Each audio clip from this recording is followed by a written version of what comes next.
2-2.5 महिन्यानंतर पवार काल समोर आले.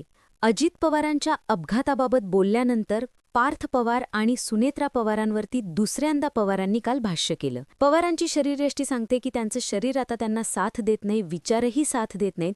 मात्र शरद पवार आजही ज्या भूमिकांवरती स्टँड घेतायत तो जशास तसाच.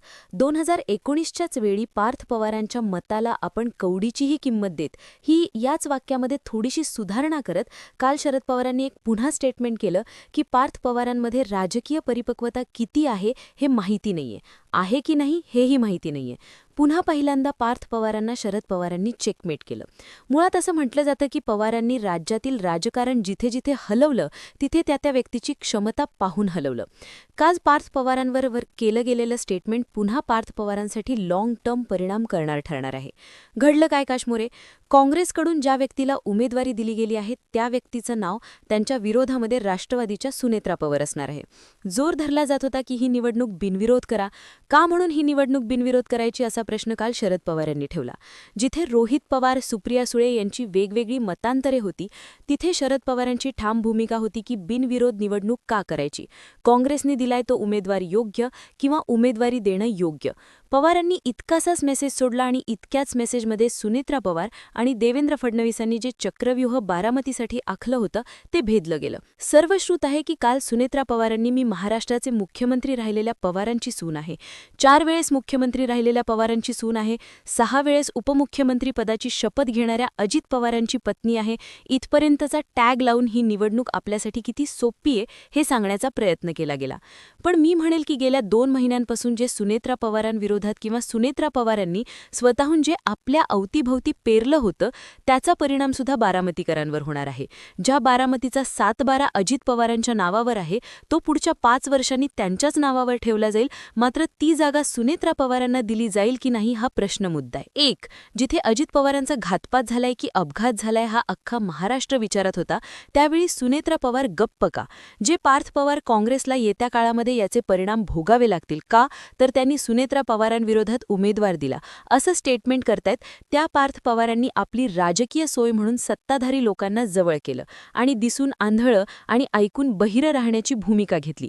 त्या पार्थ पवारांना 5 वर्षानंतरचं राजकीय भविष्य असेल का हा दुसरा प्रश्न काँग्रेसने उपस्थित केला. तिसरा मुद्दा हा आहे की सुनेत्रा पवार, पार्थ पवार यांना नंतरच्या बऱ्याचशा त्यांच्यावरती घोटाळ्यांचे आरोप झाले होते. अजित पवार गेल्यानंतर त्यातून त्यांना क्लीन चिट देण्यात आलेली आहे. हीच राजकीय सोयीसाठी सुनेत्रा पवारांनी चुप्पी साधली होती का हा तिसरा प्रश्न आहे. आणि सगळ्यात महत्त्वाचं, जर सुनेत्रा पवारांचे पती पार्थ आणि जय पवारांचे वडील गेलेत तर तुम्ही अजित पवारांची अपघाताची चौकशी व्हावी किंवा त्यांच्याबाबत काय घडलंय यासाठी स्टँड घेतला का हे दाखवण्यासाठी 2 महिन्यांचं चित्र पुरेसं आहे. आणि जे तुम्ही घरातले असून अजित पवारांचे होऊ शकले नाही, आम्ही तर मतदार आहोत, आमच्या नावावर तुम्ही शिक्का कसा लावता असा प्रश्न उपस्थित करायला बारामतीकरांना जागा पवारांनी किंवा रोहित पवारांनी करून दिली आणि ही जागा पुढच्या 5 वर्षानंतर पवार भरून काढतील. यथाकदाचित ती जागासुद्धा घेतली जाईल कारण ही बारामती अजित पवारांना देणारा मीच होतो आणि आता अजित पवार गेल्यानंतर ही बारामती कोणाची हे ठरवणाराही मीच आहे.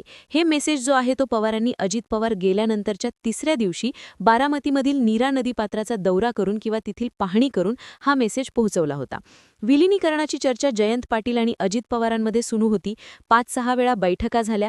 या विलिनीकरणाच्या चर्चेचे जे काही व्हायचं या दोघांपैकी एक जण मला ब्रीफिंग करायचा हा शब्द शरद पवारांनी टाकला. आता आमच्या पक्षात विलिनीकरणाची कुठलीच चर्चा नाही हा मेसेज सांगून पवार किंवा सुप्रिया सुळे पक्ष ताब्यात घेण्याच्या हालचाली करत होत्या म्हणून तटकरे पटेलांनी सुनेत्रा पवारांचा घाईघाईने शपथविधी उडकला. हा मेसेज जो होता तो मेसेज खुडून काढला. दुसरा घाव पवारांवरती जय पवारांनी केला. तुम्ही पाहिलं असेल की अजित पवार गेल्यानंतरच पक्षांमध्ये काय काय हालचाली सुरू होत्या त्यामुळे सुनेत्रा वहिनींचा शपथविधी होणं गरजेचं होतं, नाहीतर पक्ष हा ताब्यातून गेला असता. थोडक्यात जय पवारांनी आपल्या आजोबा शरद पवारांवरती डाऊट घेतला, प्रश्नचिन्ह निर्माण केलं आणि त्याच प्रश्नचिन्हाचं उत्तर पार्थ पवारांवरती स्टेटमेंट करून शरद पवारांनी दिलं की पार्थ पवारांमध्ये राजकीय परिपक्वता किती आहे हे माहिती नाही. सुनेत्रा पवारांच्या पवारांच्या बॅनरवरती शरद पवारांचे फोटो दिसतायत.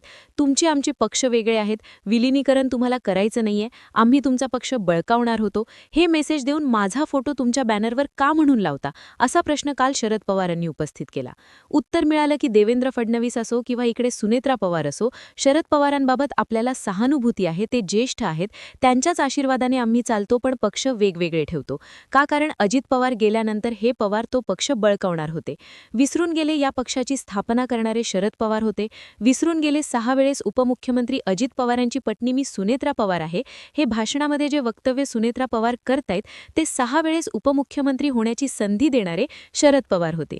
अर्थमंत्रीपदाचा रेकॉर्ड जे अजित पवारांच्या नावावर होता ते अर्थमंत्रीपद देणारे पवार होते. या सगळ्या गोष्टींना फाटा मारला, फक्त मुद्दा काय, अजित पवार गेल्यानंतर पवारांनी हा पक्ष ताब्यात घेतला असता. या सगळ्या गोष्टींमुळे जे आहेत ते बारामतीकरांवरती परिणाम होणार होता. बारामतीकरांचं सूत्र ठरले, लोकसभेवर सुप्रिया सुळे, विधानसभेवर अजित पवार. आज अजित पवार नाहीयेत, आता अजित पवारांच्या जागी कोण, हे आधी जसं बारामतीसाठी शरद पवारांनी बारामती अजित पवारांना दिली होती, तशी आता अजित पवारांच्या जागी कोण हे सांगणारे सुद्धा शरद पवारच असणार आहेत.